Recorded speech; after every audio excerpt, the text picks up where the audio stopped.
कोटा से सीमा जैन नमस्ते निवेदन करते हुए प्रश्न पूछ रहे हैं, हमारे जीवन में दुआ और बद्दुआ का क्या प्रभाव पड़ता है, कृपया समाधान करें।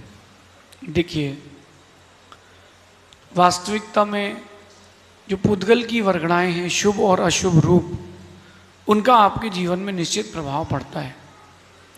आशी विष, दृष्टि विष, रिद्धिधारी मुनराज होते भी हैं।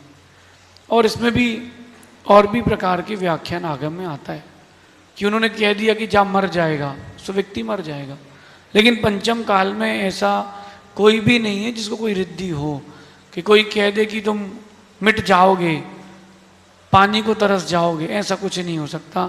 जो साधु ऐसा श्राप दे या कोई व्यक्ति ऐसा श्राप दे वो अयोग्य है। कभी भी एक बात ध्यान रखना, आपके भाग्य पर सामने वाले की दुआ बद्दुआ डिपेंडेड है। आचार्य भगवान बहुत बीमार थे, पूरे भारत के लोगों ने दुआ माला फेरी स्वास्थ्य के लिए उनके, लेकिन काल तो उनको ले गया। तो निजी कर्म का उदय भी देखा जाता है, लेकिन कोई विकल्प ना करें।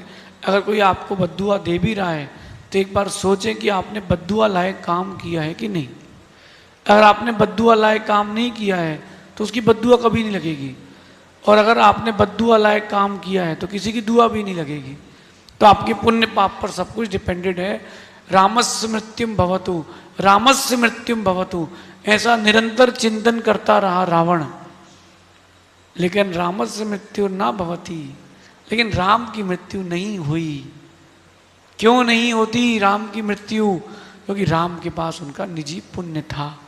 तो अपन अपने पुण्य पाप पर विश्वास रखें। अगर कोई बद्दुआ दे भी दे, आप तो भगवान की आराधना करें, सब नेगेटिव भी आपके लिए पॉजिटिव होगा, ऐसा समझिए। श्रीपुरा से सौरभ जैन नमस्ते निवेदन करते हुए प्रश्न पूछ रहे हैं, एंजाइटी और ओवर थिंकिंग से कैसे रोकें और इससे कैसे बाहर आएँ, कृपया समाधान करें।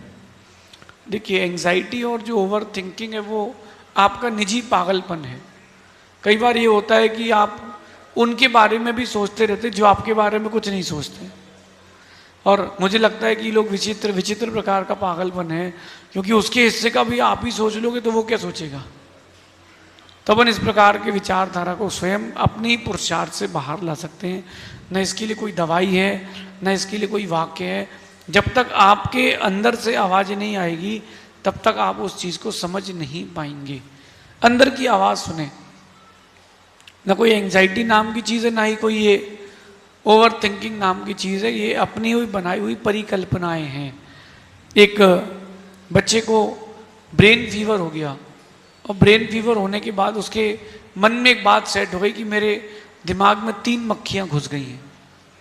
जिस भी डॉक्टर को दिखाए, डॉक्टर कहता कुछ नहीं है। बोले नहीं, मेरे दिमाग में 3 मक्खी हैं। एक डॉक्टर के पास गया, डॉक्टर ने इलाज किया। बोले आपको क्या लगता है? बोले डॉक्टर साहब मेरे दिमाग में 3 मक्खी हैं। डॉक्टर कहता बिल्कुल सही है। बोले ये डॉक्टर सही है, लेकिन डॉक्टर बोला कि ऑपरेशन नहीं कर सकते, आपकी इतनी अभी पोजीशन नहीं है, हम दवाई देंगे और मक्खियाँ मर करके मुंह के द्वार से निकल जाएंगी। उसने कहा ठीक है। 2 घंटे के लिए बेहोश किया, एनेस्थीसिया दिया। 3 मरी हुई मक्खियाँ उसके तकिया के बाजू में डाल दी गई। वो उठ के स्वस्थ हो गया, क्योंकि उसके दिमाग की मक्खी। ये एंजाइटी और ओवर थिंकिंग वालों के साथ डॉक्टर ऐसा करते हैं। आप अगर चाहते हो कि पागल कहलाओ तो आप चिंता करना, अन्यथा चिंतन करना।